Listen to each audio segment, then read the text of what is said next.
Hello everyone and welcome back to episode 219 of your favourite Formula 1 show. Yes, Jamie and I return back on a Monday, or a Tuesday when this video is probably going live, with more Knowing Wheel. Of course, before we've got a few random little bits and pieces to get through over the course of today's show. But of course, as always, first of all, Jamie183, how are we doing, sir?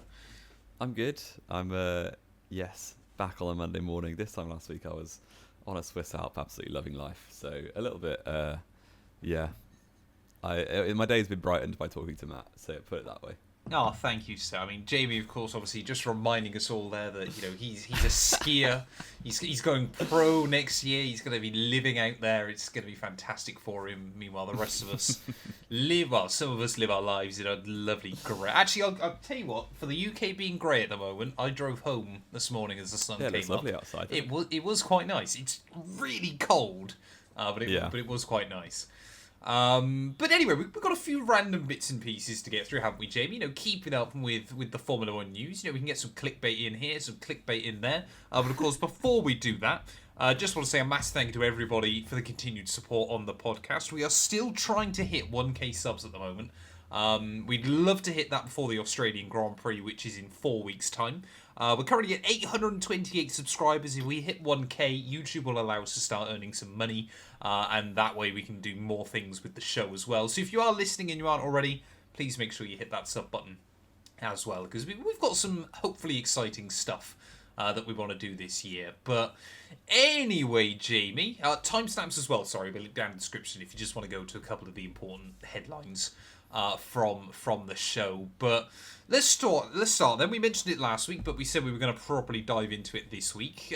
Car reveals. We've already had a couple of them, and they're actually 2025 cars, which I love at this stage of the regulations, because people aren't so worried about revealing their cars early anymore. Yes, because we're at the end of a rule change cycle, so the cars you can pretty much predict how they're going to be, because they're reaching a ceiling. So yes, the McLaren and the Williams are both out. We're not aerodynamicists. Let's put that one straight out there. We're not going to tell you about the airflow around those chassis and the side pods and the front wing, but we can do a little bit of that and pretend like we know what we're talking about. So the McLaren is here. It's got a different livery, and that's about as far as my technical knowledge goes. Well, the camo livery, first of all, again, I reckon Formula 1 needs to impose that, like, one race of the year, everyone has to use camo liveries. I'm still really sad that Red Bull never did off their US liveries for the yes, season. They did. I forgot about that, didn't they? I think, like, I'll say it again. I've said it so many times. I still think Monaco should be thrown to a special livery weekend. Just actually make the Monaco Grand Prix interesting. You can't really do all of them having special liveries, because then if you're like, people just not know what car's what. It only really works if a couple of teams do it at a time, or if they're not that different. Depends how good the livery is. I didn't really like McLaren's Monaco livery this year, because it wasn't a McLaren livery. It was just a Senna tribute, like I thought you it see was on quite F1 25. Cool.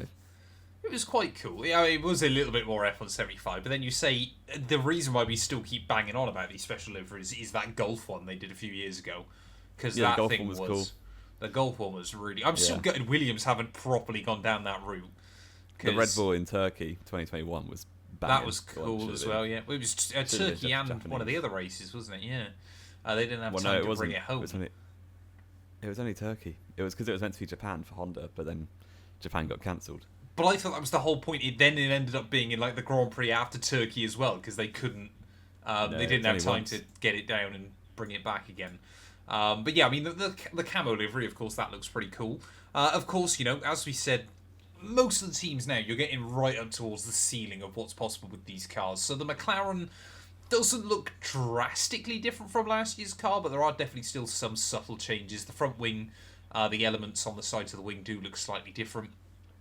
Just slightly more aggressive. You know, it's just as you refine the airflow around, you know, the tyres and trying to bring it into, obviously, the ground effect part of the car as well. The side pods they're slightly raised, apparently, according to the race, which, again, it's that kind of thing that when you're looking at the car generally, you know, to the untrained eye, you're not going to notice any difference. But it's when you kind of compare it to last year's car, it's a fantastic thing of kind of spot the difference with the McLaren, isn't it? Of it's similar. You can tell, obviously, this isn't a kind of revolution. It's more of an evolution of last year's car.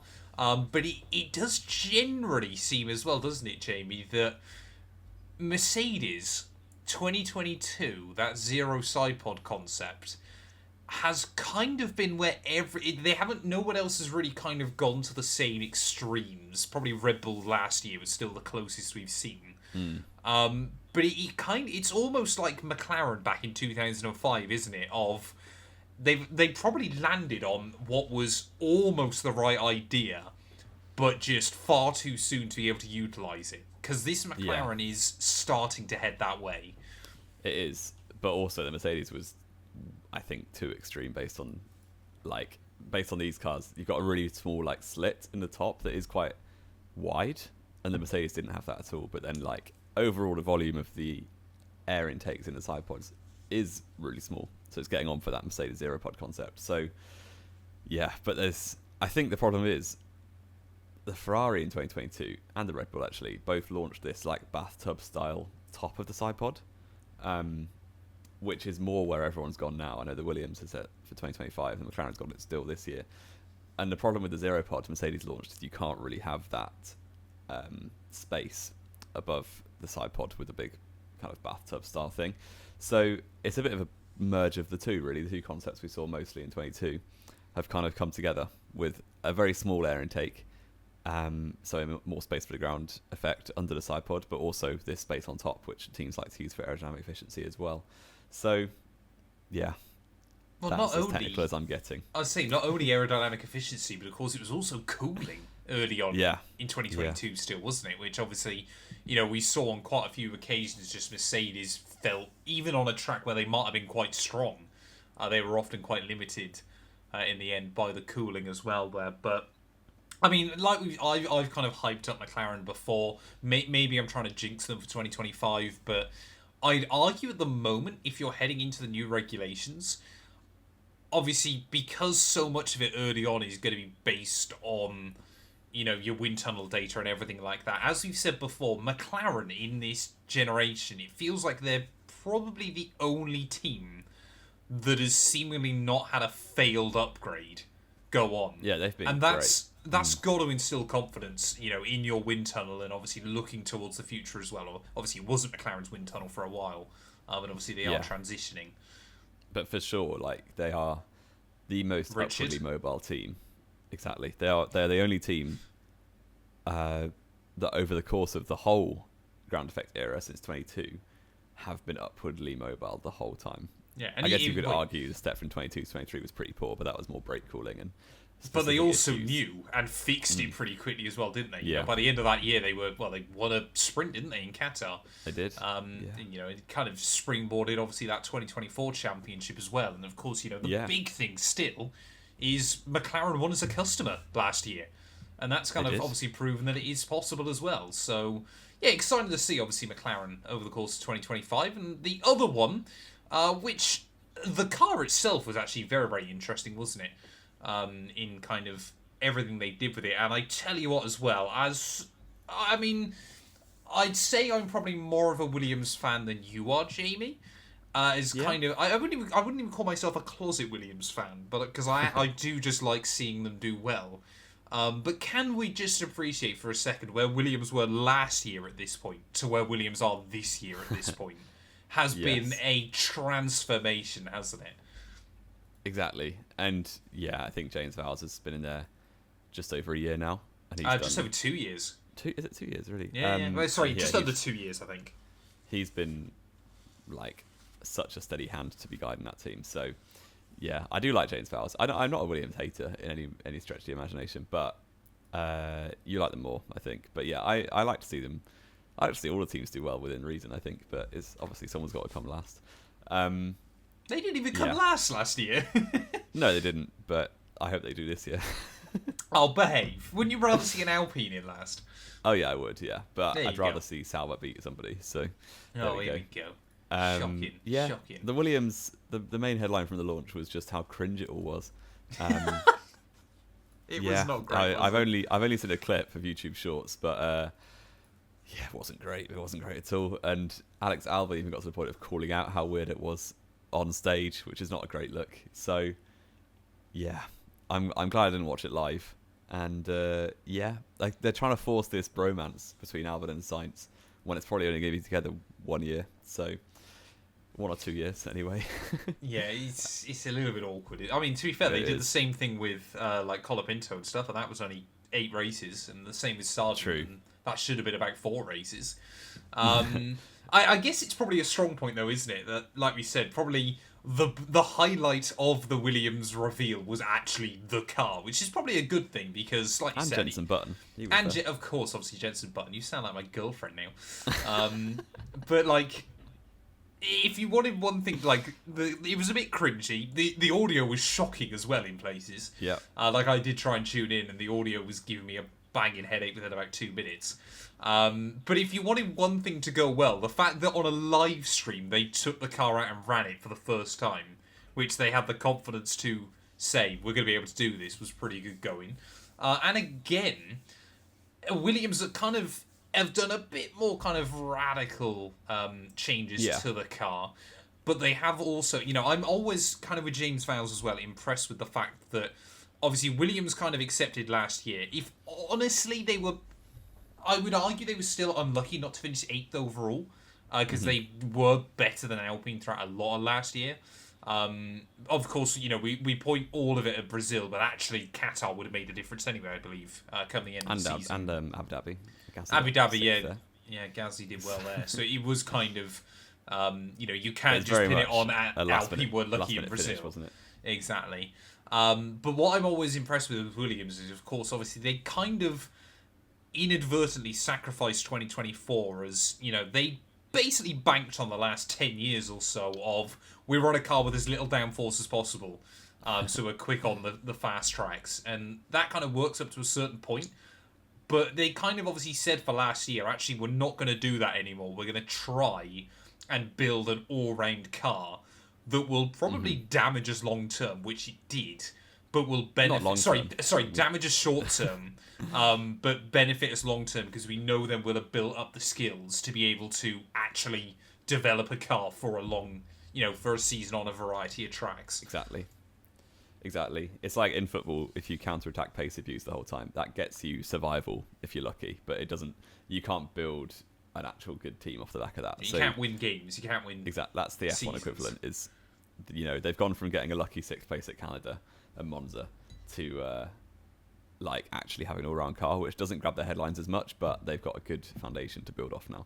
And this year's car does have a lot of changes, but again, I'm not Gary Anderson from the race, so instead I'll read what he thinks. And we love you, Gary. Exactly. Come on the podcast, please. It's got a new push rod suspension. Have I got that right? Is it? Yes. Well, they were using Mercedes rear suspension. They were using a year-old Mercedes suspension beforehand. So, last year's Williams package was on 2023 suspension. This year's Williams is on this year's Mercedes package. Yes. So in fact, we've got a partial Mercedes reveal in this Williams as well. So, yeah. Except for the fact Mercedes has already gone to push rod. Pull rod. Sorry, yeah, because they were on push rod in 23. So Mercedes has already gone to pull rod last year, so we knew they were sticking with that. No, this is push rod now. Oh, sorry, you keep saying it the wrong way around. This is terrible. Yes, the car has changed to look more like a front-running car, basically.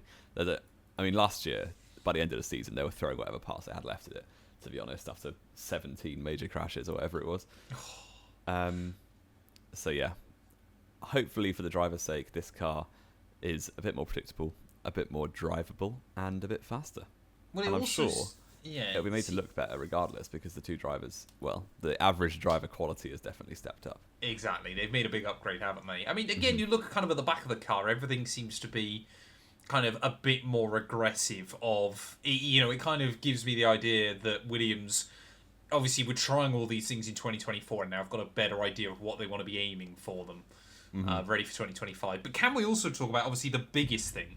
Because teams weren't allowed to do livery reveals. Obviously, pre the F1 75 show, which we'll talk about in a second. But obviously, Williams had a new huge deal with Atlassian, which is an Australian kind of software and development company. Which obviously, first of all, huge money in the bank for Williams. It's their first title sponsorship since 2019, which I believe was Rocket. Which obviously then fell through anyway. But obviously, so huge amount of money coming into the piggy bank, and also, as we've kind of, it was that huge article that was probably more famous than it ever deserved to be last year, of course, of Val's going, up until I came in, Williams did everything to develop the car in an Excel spreadsheet, which is slightly alarming in 2024. They were still working in the 90s. Exactly. Atlassian will be able to develop them bespoke and personal systems that will be able to work for software. Williams. Exactly.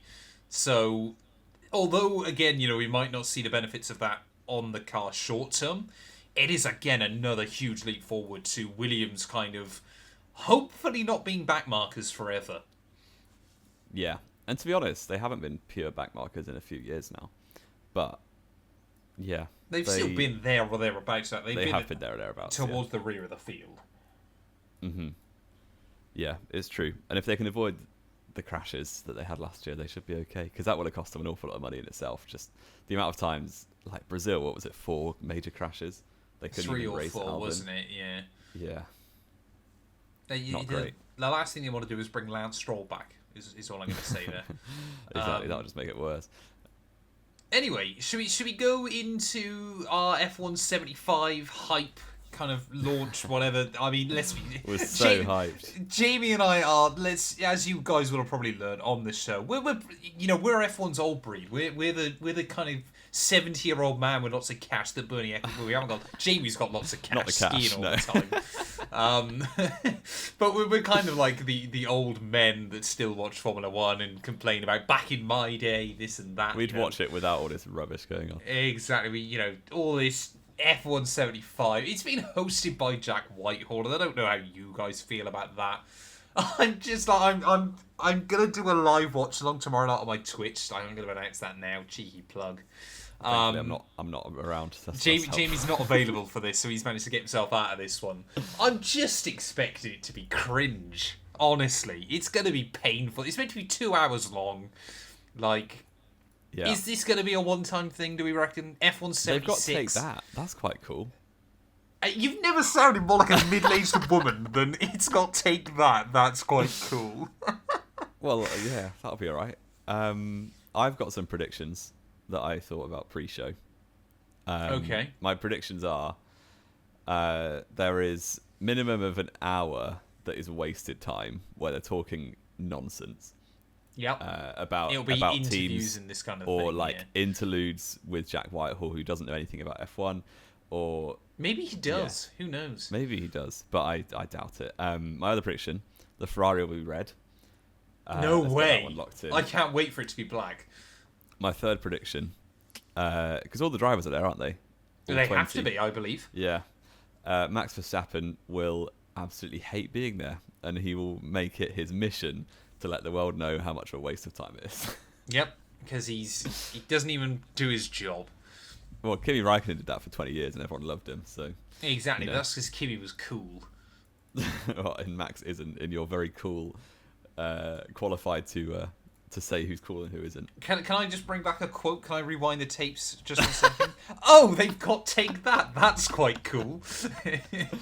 Exactly that. Every team will say they're trying to make progress. Yeah. Every team will mention 2026 just to hedge their bets. Yeah. I mean, it's going to be nice to see Hamilton in a red suit officially for the first time, which is going to be good. Oscar Piastri, I think his interview will be hilarious, because obviously it just will be, because he's Oscar Piastri, and he is actually like Kimi Räikkönen, and does it in a cool way as well. But it's 2 hours long. Like I said, let's place bets right now, Jamie. How many minutes into the show will it be before we actually... Because I'm sure they'll do all the... Will they do all the cars in one go, or will it be one by one? No, it'll be one by one, I think.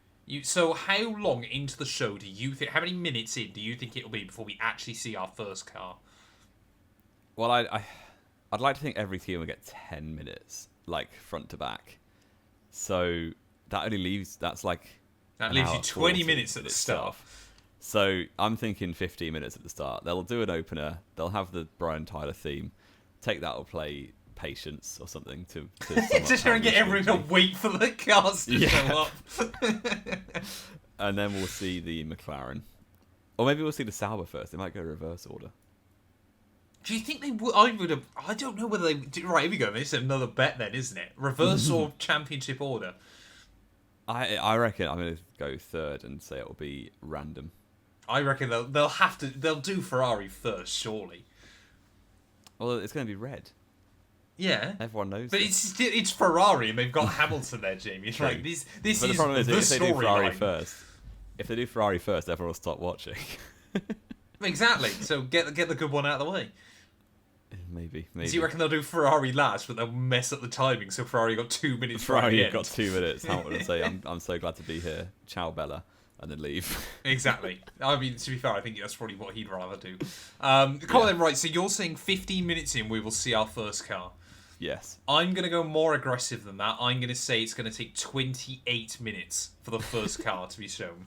And you're suggesting random order as your second bet. I think random order. The other thing, do you think they'll all actually do their 2025 liveries? They have to. Oh, they have to. Okay. Yes. I was thinking Red Bull might just... They have to do the car and the livery, if I'm not mistaken. Right. Well, we'll see. Do you think we'll get an Abu Dhabi 2021 mention? I can imagine so. Unless Jack Whitehall feels passionately about it and he's going to go rogue. That could be quite fun. Imagine he's just like MV0, Void Lap 55. Lap 50. Just gets his t-shirt out, Void Lap 55. Oh, dearie me. I'm sure. Actually, Jamie, that's the other one we've got to place bets on. Just Stop Oil protesters. Nah. You don't reckon? I reckon there might be some, but they won't get on stage. They'll throw it at the McLaren and realise it looks exactly the same. Oh, yeah. They'll actually do the McLaren a favour. They'll make it more orange. Right. I mean, that's enough nonsense. I mean, we'll talk more. Are we going to do a show later on this week, like a 20-minute one, just to talk about it? We could. I mean, I'm waiting for it to be an absolute stinker, but it's like we've just got to live in the meme, haven't we? Exactly. What else? What else have we got to talk to? We've got a few rule changes. Oh, Drive to Survive, apparently. If we've just gone from one cringe to another. Exactly. I'm not going to watch it. I don't think I watched the last one. I don't believe. No, I didn't. And you can just predict the storyline already around Daniel Ricciardo, can't you? So there's going to be a Daniel Ricciardo storyline. There's going to be an Alpine storyline. An Alpine storyline. There'll be a McLaren Flexi-Wing storyline. There will obviously be a Hamilton Ferrari storyline. Yeah. That they try and make it out like it happens mid-season rather than pre-last year. That'll be the only one that's worth watching, probably. Probably. They've got to do that like episode 1, you'd hope, wouldn't you? They might do a Red Bull one. They absolutely love Christian. There'll be a Red Bull one with Newey leaving, which still seems mad that was last year. There'll be a World Championship storyline where they try and hype it up and this, that, and then there'll be a pointless one about Tsunoda against Lawson or something. There'll be a Colapinto one, surely. Colapinto coming in. I guarantee you Sargent won't feature at all apart from crashes. I swear Joe has never been in any episodes. In 3 years of F1. Hey, no, he has. Do you not remember last year's? No matter what was happening, they'd have to put in his Silverstone flip from 2022, wasn't it? I mean, one of the talking head interviews, I swear he's never been in it. I think he has. I thought he was in 2022. I'll have to go rewatch it. They just do like a random clip of like Ferrari and Mercedes having a battle. There's suddenly shows in the background upside down, flying off Silverstone turn 1. Just for no reason whatsoever. Exactly. But there we go. We've given you what Drive to Survive is going to look like this year. When is Drive to Survive coming out, Jamie? You brought it up. That is a great He didn't even know. I know brought it's it up soon. and he didn't even know. I think it's like the 6th or something. 7th of March. Oh, there you go. Oh, that's not for a while, actually. That's still, it's only a week before season opener, isn't it? Because it always comes out like a Friday, yeah. There you go. Rule changes for this year, Jay. We have got a few, haven't we? Which is nice. Yeah. I didn't know about any of these until this morning. Which I don't get. We're on a podcast called Known Wheel, Jamie. This is the kind of thing we've got to keep up with. I was aware of all of these, or pretty much all of these that made sense. Yes, the most major one I would say is probably the fastest lap point. That's gone. Yeah, we knew about that for a while, but some of us. Well, you'd forgot. Yeah, exactly. Jamie, before we started, he went, "They get rid of the fastest lap point, are they, this year?" I went, "Yes." He went, "When did they announce that?" I went, "Singapore last year, or after about Singapore." 6 months ago. Exactly, last September. Yeah. So it never made any difference. Obviously, it's been in since 2019, and I don't think it decided anything. Not long term, no. I mean, like we discussed this pre-show. It could have potentially changed 2021, just if Max and Lewis hadn't gone into Abu Dhabi tied on points. But that's kind of by the by. At this point, no one still feels upset about that. No, not at all. Everyone's got But it now.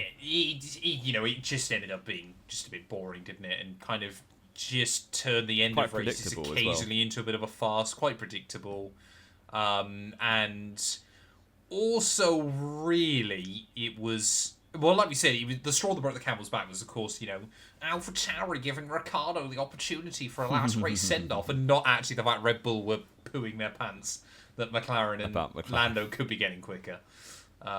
So yeah, that was quite funny. Although there was a bit of a sweet irony, wasn't there? That VCARB, it was Ricciardo, that denied McLaren their first Grand Chelem since 1999. Yeah, which was quite funny. Yeah, it was, but that was all.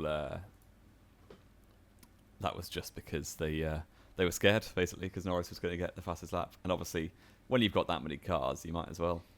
Exactly. When you've got twice as many cars as anybody else on the grid, you may as well try and do these kind of things. We've got a driver cooling system for the new year as well, which we've kind of known about for a long time. Staggered, it hasn't been a thing before now. But of course, obviously, with more races in the Middle East. To be honest. Well, exactly. And to be fair, it was for some of the drivers. It's like Rosberg won, wasn't it? He had ice in his helmet or something. Wow. Stop him getting a headache. Pretty much. Wow. Maybe that's what Nico did in 2016 as well. No, that's too much weight. I reckon Nico would rather have cycling. Hallucinations, exactly, than try and do anything like that. I'm surprised he didn't go bald for the back end of that season, to be honest. Well, I think I'd argue that's still the funniest one we've ever had on the show, is if Rosberg had lost Abu Dhabi, but with no eyebrows, because he shaved every hair off his body, which still just the thought of that makes me laugh to this day. Obviously, we've got the new cooling system, which is going to add 5 kilos to the overall car weight. So again, Formula 1 cars are getting heavier, ladies and gents, because we love that. Exactly. But it's been needed, because that Qatar 2024 race, wasn't it? Was a bit of a joke, really. Although I thought it was quite cool, and the only driver to quit was the worst driver on the grid. So clearly, the real drivers are all absolute. Wasn't he also very ill that weekend anyway? I thought potentially, but they were all ill afterwards. Yeah, exactly. So. Here's a fun one for you, Jamie, because I was watching something with I can't remember his name now. I know his face, but from Formula E. Since Formula E came in 2014. Apart from circuits in the Middle East, has Formula 1 added a track that isn't a street race? Technically Losail? But that's apart from the Middle East. Because that's the only one I can think of that isn't a street F1 circuit. added that many... I mean, Sochi came in 2014, didn't it? That's a street track. That is a street track, technically. Technically it was. Built.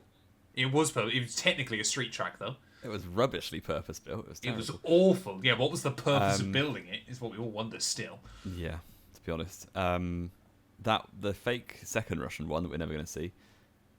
Well, Agora Drive, that was also partly street circuit. Vietnam was a street circuit, wasn't it, in Hanoi? Vietnam was going to be a street circuit, yeah. Yeah, I'm not sure we have seen a new track that isn't a street track. So what's the point? I guess circuits are very expensive to build these days. No one's going to build a new purpose-built circuit, really. Well, so Formula 1's trying to become Formula E, isn't it? That's the main just because issue. that's where the fans are. They try and take the race to the fans, so people don't need to travel an hour out of their cities. So, yeah, I do get it, but to be honest, in the economic climate of the world, I don't see people making purpose-built tracks that make money one weekend a year. To be honest, Who builds race are any racetracks being actually being built anymore? Like just convert that's ones what I mean. got. So therefore, you're not going to see any new purpose-built tracks like Kota anymore. The only one I can think of in recent years was that mad lad in Japan, a billionaire. What's the name of the track? I can never pronounce it. Here we go. Japanese billionaire racetrack, Magaragawa. Have you ever seen this? Type it in, Jamie, onto Google. You'll love it. I mean, that doesn't sound like I can pronounce it or spell it. Magarigawa. And the new Saudi Arabian one with the jump at turn 1, the Rainbow Road track.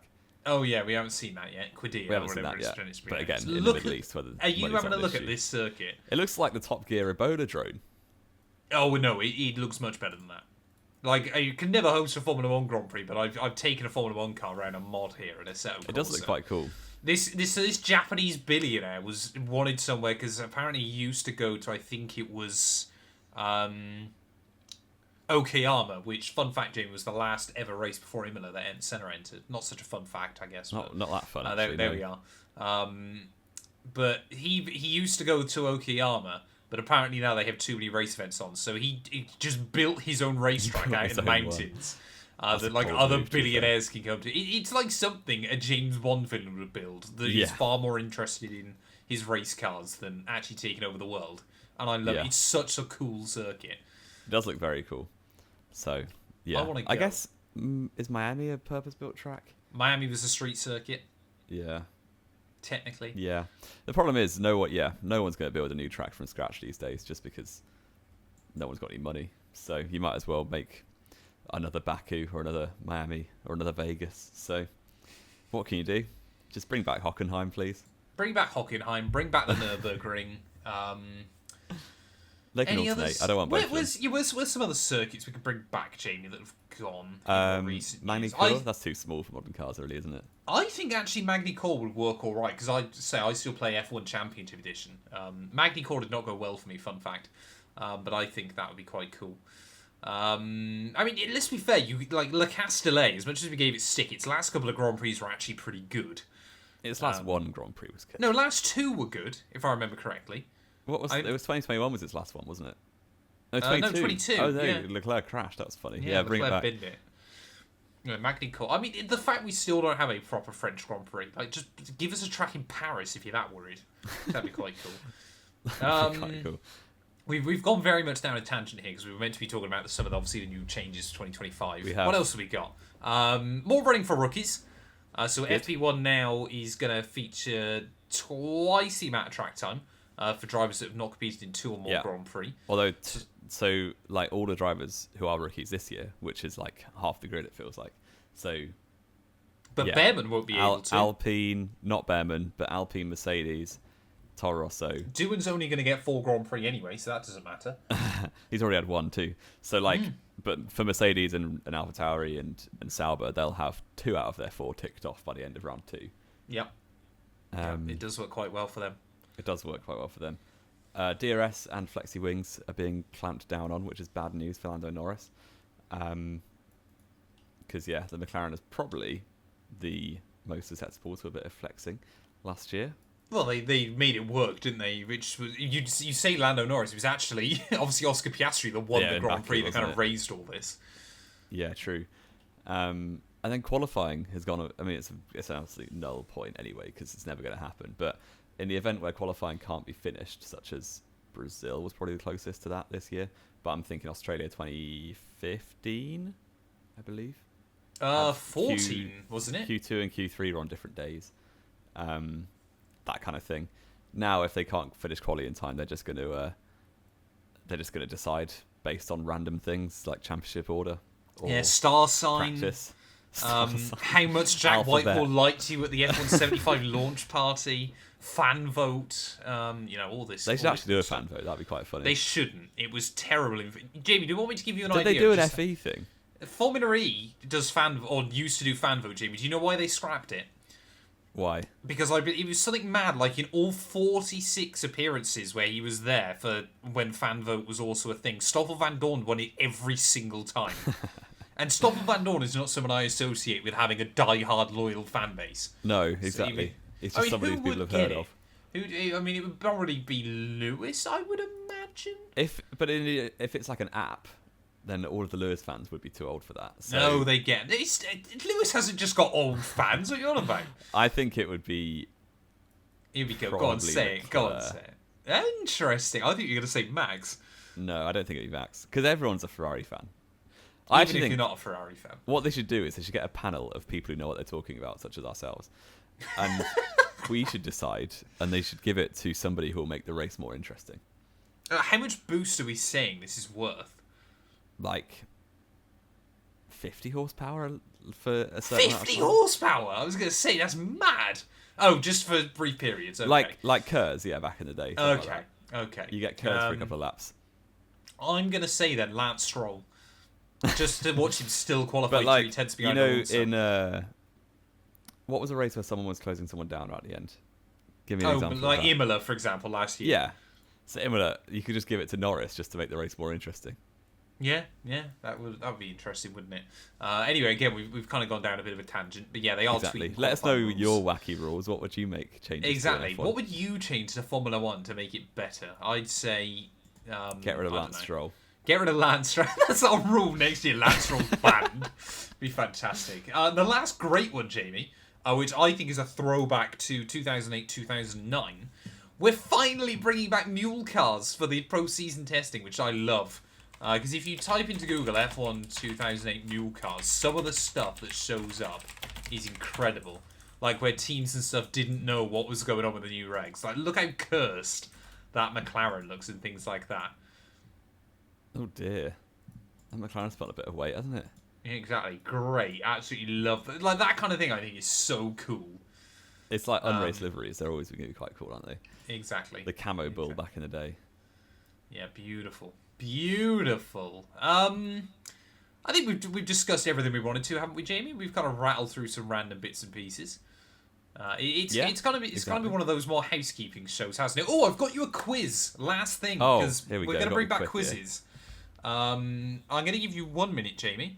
I believe there are 1, 2, 3, 4, 5, 6, 7, 8, 9, 10, 11, 12, 13, 14. I'll give you 90 seconds because there's 15 answers. Okay. Real simple one because we were discussing it pre-show. Oh no, Jamie's just gone radio for the end. He's definitely going to be looking for answers now. 90 seconds, Jamie. Every Italian F1 Grand Prix winner. Your time starts now. What? Is everything closed? Am I going to have to round off the show by myself? It should be alright. It should open the file again. Well, maybe we've finished off the show. Jamie's whole computer has given up there, ladies and gents, so I think that sums up this week's podcast. That's fine. You can't hear Jamie. I'm now just talking to myself in the void. But thank you all so much for listening. If you have enjoyed, please do make sure you leave a like, get yourself subscribed. We're trying to hit 1k so we can buy Jamie some more storage space on his PC. Clearly, he's got too many files of him going skiing. But yeah, Jamie, no one can hear you. Stop talking. Yeah, I know what you're saying. Abu Dhabi was a daylight robbery, and Lewis Hamilton should have won the World Championship. But yeah, we'll be back later on this week, potentially, to discuss the F175 live show. Wonderful news.